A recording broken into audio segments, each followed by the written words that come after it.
All right. Well, welcome back. We're going to get started here with the second part tonight, which is going to be about suffering and evil. And yes, this is like the enchilada. This is the issue that has been going around and around with philosophy, theology, atheism, and everybody since time began, basically.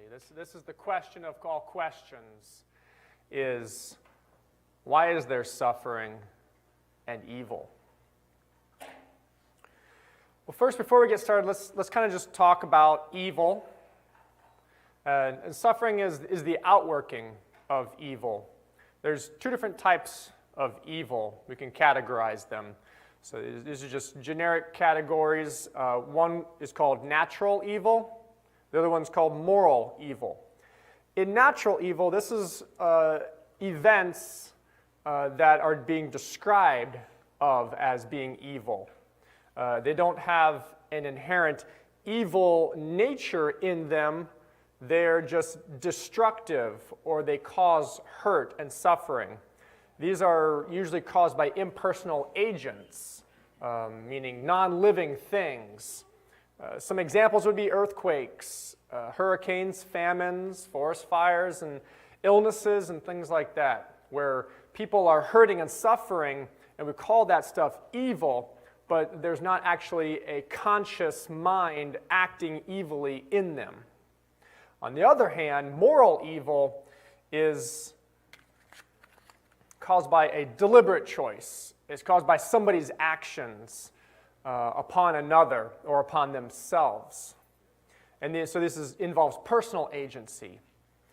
And this would be like murder, rape, torture, theft, slander, and a host of other behaviors that are considered evil. In natural evil, our world has tons of examples. I think back to like in 2004, there was a massive tidal wave off the coast of India in Sri Lanka. And this tidal wave just devastated the inhabitants of the island and was responsible for about 230,000 deaths.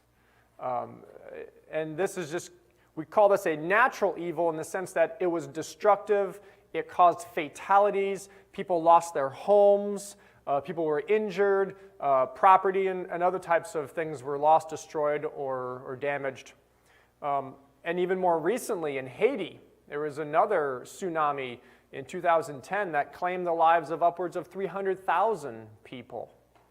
These are massive natural disasters that we call evil. But these type of natural disasters and evilness really we're on the receiving end of nature for the part of what we call natural evil. And if we wanted to go into things like personal illnesses, probably each one of us could express a connection to somebody who is currently suffering from an illness, disease, or has died from one. So we deal with these type of things each and every day. But it's not quite the same, though, as dealing with what is called horrendous evil or gratuitous evil. This is a category of moral evil that goes beyond just simple little crimes like murder, rape, theft, torture, and things like that. This is where people go to the extreme and they display such wickedness, such evil that is on a whole nother scale, a very grand scale.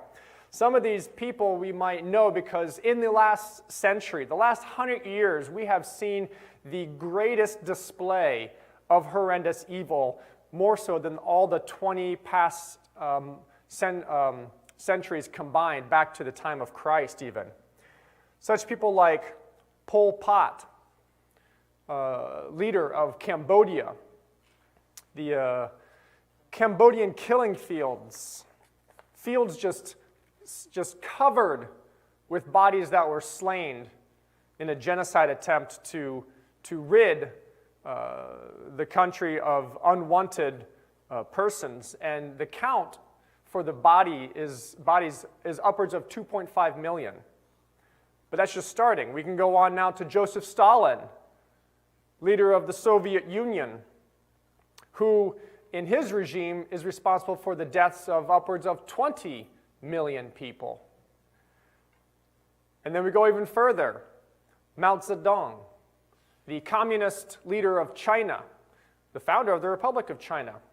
Not speaking anything against the country, but the leader, Mao Zedong, is responsible for 45 million people in China dying. You guys might remember back in 1994, there was a massive genocide in Rwanda. The Rwandan genocide. In 100 days, 1 million Rwandese were slaughtered mercilessly because they belonged to a specific tribe that the people in power wanted to eradicate. This type of evil is what people are questioning. How is there a God if this is what is going on in the world? Well, there are a couple ways to discuss this solution, and I want to go through the three main approaches, a lot like what maybe Sean did, but tackle it from a little bit of a different angle. I want to say right before we do that is Friedrich Nietzsche, the atheist philosopher, he said that he who has a why to live can bear almost any how.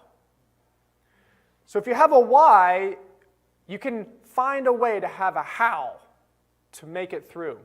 And these three categories of trying to explain suffering and evil are trying to offer the why.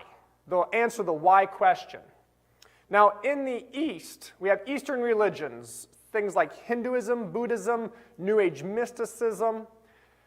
In these ways of thinking, basically suffering is the problem, as Sean explained. The world is filled with suffering, and the goal is to actually escape the world, to escape suffering. The problem that they say in like Buddhism is that we are caught up in this wheel of suffering, birth, death, rebirth, over and over again. And what you do is you go up or down closer to enlightenment or nirvana or farther away from it, depending upon how you live your life. And the solution is to try and find extinguishment. Nirvana actually means to be freed. You want to be extinguished from suffering. And the only way out of it is detachment. The only way to overcome suffering is basically to not care about anything. Detachment from all material objects, detachment from all emotions. Even love is disdained. You want to find yourself having this knowledge of what it's like to exist above reality without the material attachments to the world.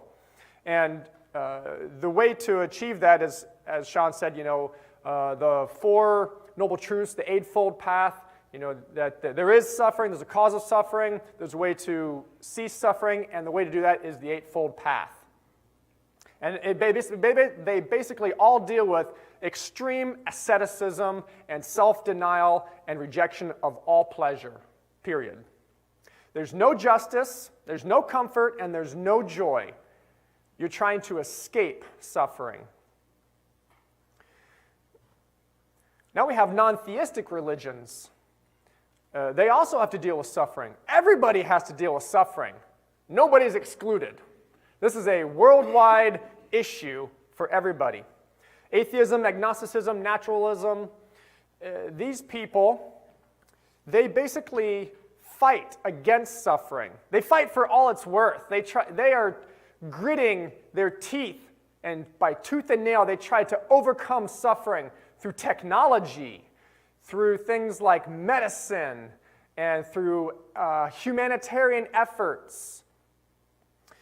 But the problem with it is that there actually is no meaning behind the suffering. It just is. The world consists of time plus chance plus matter. And therefore, suffering isn't really evil, it's just what happens. And so what they want to do is secularists or non-theists, they want to face suffering head on and try to conquer it. They want to try to make the world a better place through the sweat of their own brow. Unfortunately, secularists, non-theists, they face a never-ending cycle of defeat because there is no conquering the suffering in this world.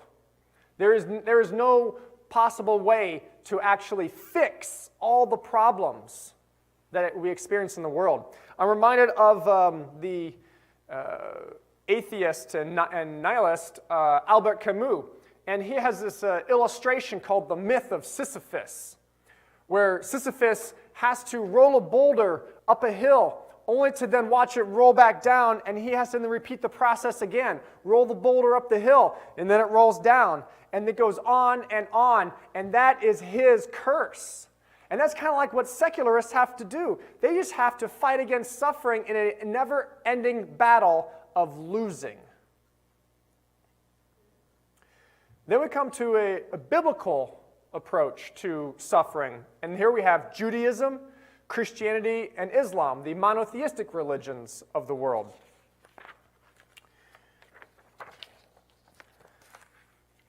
These three religions are unique in that they pose suffering to be a problem that is external to us. Now, they all approach it a little bit differently. Judaism and Christianity pretty much have a very similar foundation upon which to understand suffering and evil. Islam is a little bit different. In Islam, suffering and evil are actually products of disobedience and unbelief, and that Satan, or there is no personal agent that is behind evil. There are evil demons, and there is a character that they would refer to as like the devil, but he's not actually the cause of evil. He just entices and tempts people to do evil. Evil is basically not adhering to God's law, to obeying Allah. But in Judaism and Christianity, as we have seen through the metanarrative, there's actually a cause that evil and suffering isn't the way that the world was supposed to be. It changed. Now, what to do about that? Well, that answer comes in the form of redemption in Jesus Christ. However, I think G.K. Chesterton said it really well. He was asked by the London Times, and the London Times sent out this big inquiry questionnaire to a lot of people to receive input. And they asked, what is wrong with the world? And they received tons of responses. But G.K. Chesterton just wrote back on a simple little note card, I am. And he's right, because the problem is people. Evil and suffering come because of free will choices, because the world has been corrupted by sin, that through the initial disobedience and what we learned about in the fall, through the Christian meta-narrative, that the world has been forever changed since then. However, it's not going to stay that way. And we're going to talk about a little bit regarding the ending of the story and how the biblical worldview, specifically the Christian meta-narrative, answers the question of suffering and evil the best. Now, the problem is that people are hung up on the idea that evil and suffering exist and God exists, and how all that can be possible.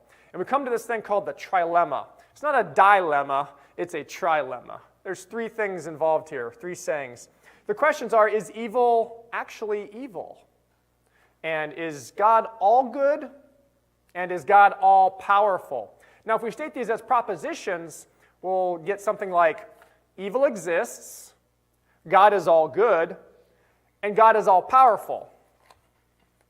Now, the thing is that all three of these, people have problems affirming the triad. And this issue between these three propositions goes all the way back to Greek philosopher Epicurus. Epicurus, he said, God either wants to eliminate bad things and cannot, or can and does not want to, or neither wishes to nor can, or both wants to and can. If he wants to and cannot, then he is weak, and this does not apply to God. If he can but does not want to, then he is spiteful, which is equally foreign to God's nature. If he neither wants to nor can, he is both weak and spiteful, and so not a God. If he both wants to and can, which is the only thing fitting for a God, where do bad things come from? Or why does he not eliminate them? This is the oldest formulation for what is called the problem of evil, also known as the inconsistent triad, or so the skeptics say. First part of what Epicurus says is God is willing but not able to prevent evil, then he is not omnipotent. That means he's not all-powerful. If it's number two, God is able to prevent evil but not willing, then God is not omnibenevolent, meaning God is not all good. Three, if God is both able and willing, then why do we suffer? Why doesn't God do something? That is what the skeptics wonder. Why doesn't God do something? Because they think he should. According to the inconsistent triad, given that evil does exist, people do not deny these experiences, they then conclude God is either not all-powerful or not all good, or he's not even there. God doesn't exist at all. So this is the question that skeptics raise about the presence of suffering and evil in the world. And this is epitomized by David Hume, the great skeptic. And he said, Epicurus' old questions have still not been answered. Is he, God, willing to prevent evil but not able? Then he is impotent. Is he able but not willing? Then he is malevolent. Is he both able and willing? Whence then is evil? Why is there any misery at all in the world? Not by chance, surely. From some cause, then. It is from the intention of the deity, but he is perfectly benevolent. Is it contrary to his intention? But he is almighty. Nothing can shake the solidity of this reasoning so short, so clear, so decisive. As Humes may think that this actually poses a great quandary for the theistic believer in God. And this then raises up people to think in these lines such as Stephen Fry, a very avid atheist and outspoken atheist. He says, the God who made this universe, given all the evil and suffering in it, if it actually was created by him, given that presupposition he's saying, that this God is quite clearly a maniac. Because for Stephen Fry, suffering and evil are incompatible with the idea that there is an all-good, all-powerful God who created everything.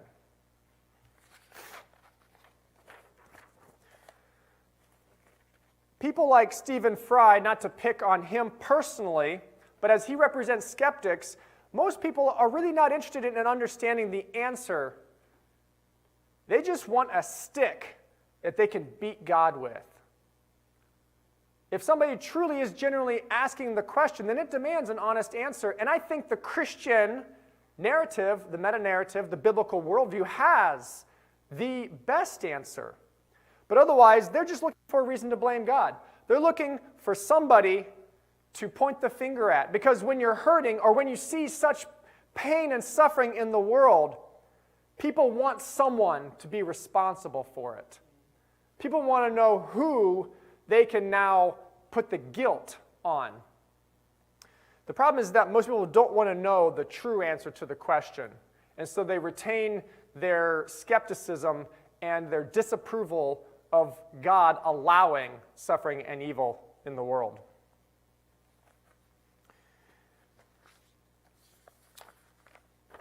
I want to read for you guys a parable.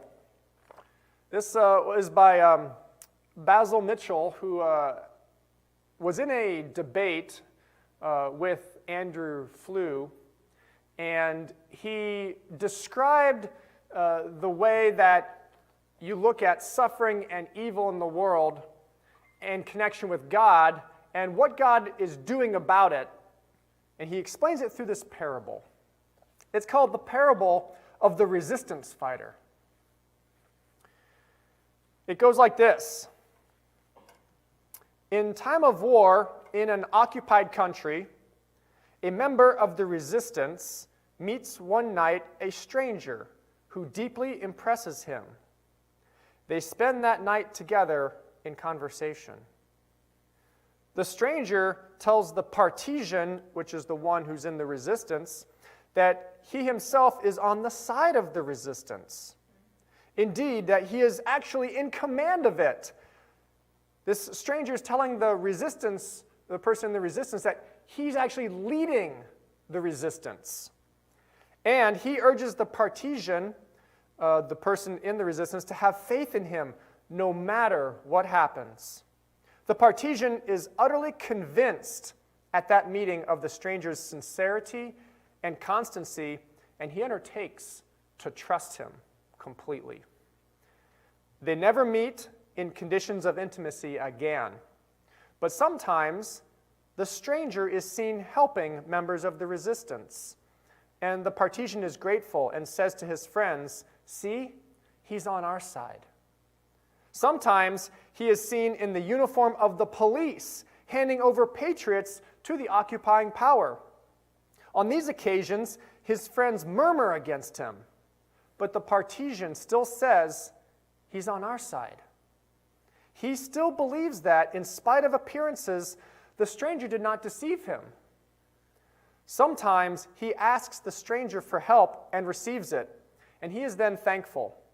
Sometimes he asks and does not receive it. Then he says, "The stranger knows best." Sometimes his friends, in exasperation, say, "Well, what would he have to do for you to admit that you were wrong and that he is not on our side?"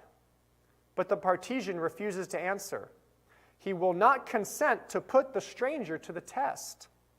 And sometimes his friends complain, "Well, if that's what you mean by his being on our side, the sooner he goes over to the other side, the better."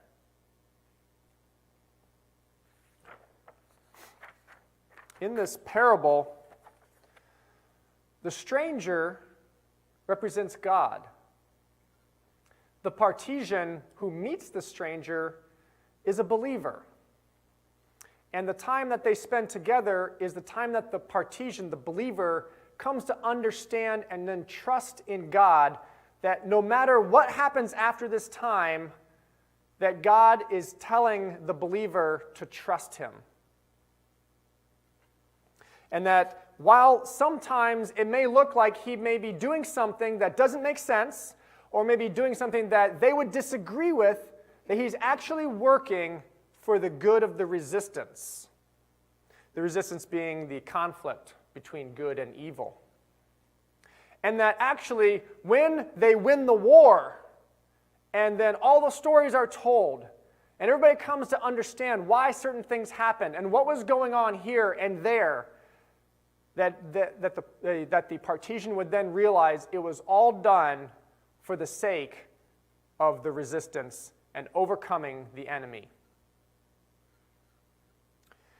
This parable helps to explain how sometimes God works in ways that are not known to us. Sometimes things happen in the world and God permits them to happen, and we don't understand why.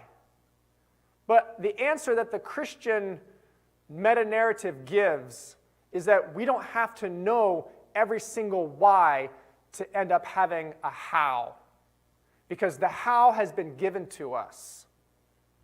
In Jesus Christ, we have a how to hold on to in times of suffering, when we experience evil, a hope that never disappoints. This is the story of Job, where Job was involved in great suffering. He experienced extreme evil, the loss of everything except his wife. And Job had 3 friends who tried to tell him the answer of why. And they were bad answers. They didn't really solve anything for him. And then finally, when he questions God and God speaks to him, God tells him, get ready to answer me like a man when I question you. If you're going to question me, let me question you. Have you ever in your life commanded the morning? Have you ever assigned the dawn its place? Or it may seize the edges of the earth and shake the wicked out of it. Where is the road to the home of light? Do you know where darkness lives? So you can lead it back to its border? Are you familiar with the path to its home? Do you know the laws of heaven? Can you impose its authority on earth? Can you command the clouds so that a flood of waters cover you? Who put wisdom into the heart and gave the mind understanding? Who has the wisdom to number the clouds? Does the hawk take flight by your understanding? Does it spread its wings to the south? Does the eagle soar at your command and make its nest on high?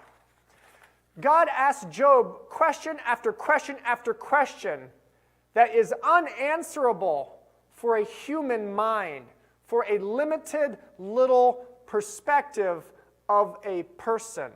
We do not understand everything that God does. We don't understand the entire way that God is working all things out for the good of his people, to overcome the occupying power of this world, to defeat the enemy. In Acts chapter 14,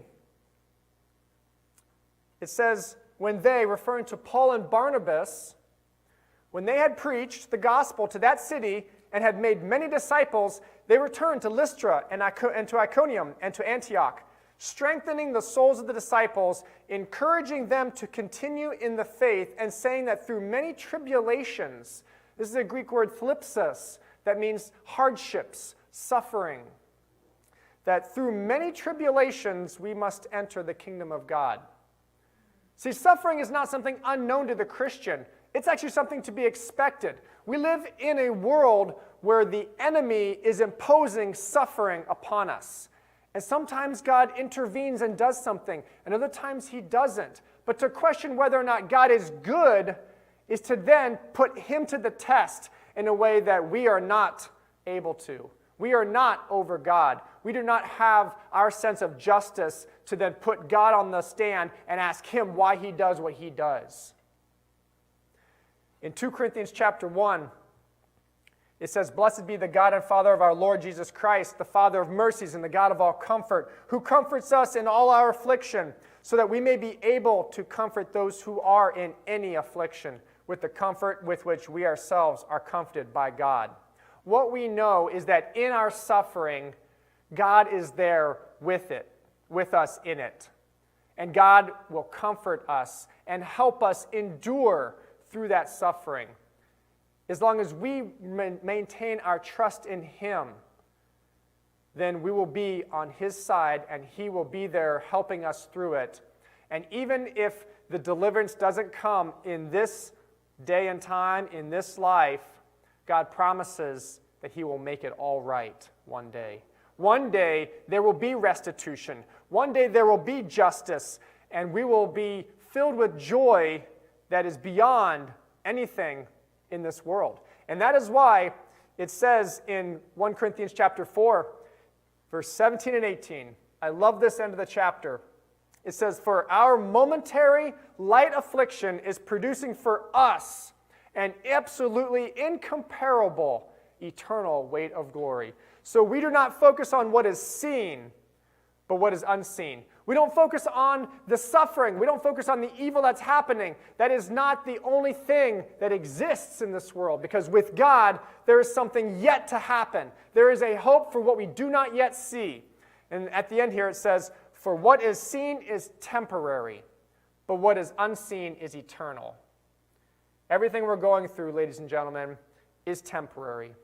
The suffering and the evil has its time set for it. And one day, God will eradicate that, and we will live in a world where there is no suffering, there is no evil, There's no pain, sorrow, and death. So that is the way the Christian looks at suffering and evil. And I think it answers the questions better than any other framework, worldview, or system out there.